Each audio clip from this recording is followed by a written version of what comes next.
અમે બંસી પાર્કમાં રહી છીએ। અમારે બંસી પાર્ક, ઇન્દ્રપ્રસ્થ નગર અને અક્ષર રેસિડેન્સી અને શાંતિ નિકેતન એવન્યુ અમારે 4 સોસાયટી છે અને આશરે લગભગ અમારે 10 થી 15 હજારની વસ્તી છે અહીંયા। અને ખાસ તો અમારે મેઇન તો એ પ્રશ્ન છે કે ઢાળિયાનો। તમે ઢાળિયો જોઈ શકો છો, કેટલા ખાડા ખબડાવાળો છે, અમારે કેટલા વળાંક આવે છે સોસાયટીમાં જવા માટે, એકય સ્પીડ બ્રેકર પણ નથી। એટલે અમારી ખાસ એ માંગ છે, સ્પીડ બ્રેકર મુકાવો, ઢાળિયો રિપેરિંગ કરાવો।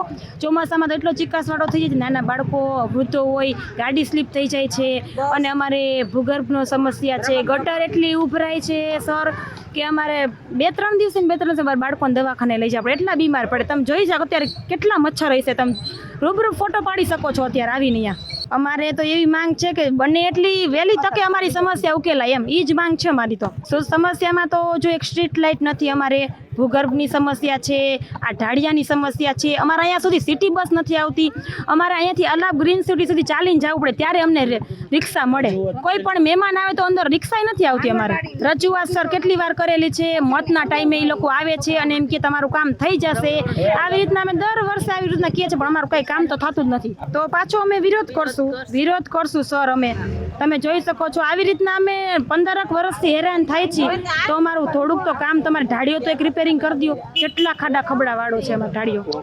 મારે 2 ભાઈ બોન છે, કાયમ સવારમાં 7 વાગ્યામાં મહિલા કોલેજે છોકરાને મૂકવા જવાનું અને છોકરીને અત્યારે હવાદે મૂકવા જવા મૂકીને જે અહીં મોટરસાઇકલ મૂક્યું છે, જે અહીંયા આવ્યું છે, તમારે અહીં હાજરીમાં હતો, પણ છોકરી ફોન કરતી હતી મારે મૂકવા જવો પડે, એનો ટાઈમ થઈ ગયો। પછી અહીંયાથી મહિલા એ કૃત્રિમ હોસ્પિટલથી બસમાં જાય છે મહિલા કોલેજમાં ભણવા। જો બસની સગવડ થઈ જાય ને તો અમારા હરિયાપટ્ટી નો રહીએ। અને એક બૈરાઓ હાલતા હોય અંધારામાં, લાઇટની સગવડ જોવામાં, અંધારામાં ગોચરમાં હાલવું કેવી રીતે બૈરાઓ, અને કાંઈક રોડનું કરો અને સિટી બસનું કરો તો વધારે સારું।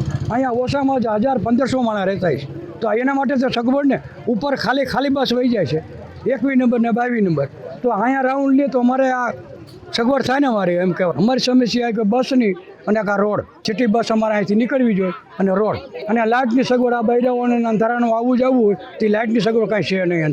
અંધારું ઘર ઠેઠું વાલે જ તમે જોવો છો ને કે થાંભલો લાઇટ છે,